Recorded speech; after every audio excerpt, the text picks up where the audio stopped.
শুভ সকাল বন্ধুরা। আজ আমি আড়ত থেকে কী মাছ এনেছি তাই তোমাদের কাছে শেয়ার করব।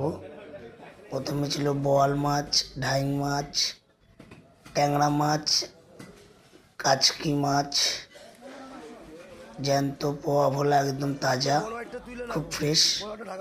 এদিকে আছে আর মাছ, বড় আর 1 কিলো 400 সাইজ বড়টা, আর ওগুলো 500 গ্রাম, 600 গ্রাম, 700 গ্রাম।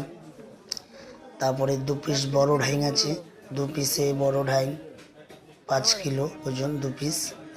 এগুলো সব নদীর মাছ, খুব ভালো ফ্রেশ। খেতে হলে আপনাদের আসতে হবে দুর্গানগর বাজারে, স্টেশন বাজারে।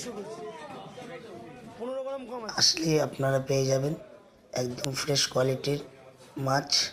দেখুন, লাগলে ফোন করবেন।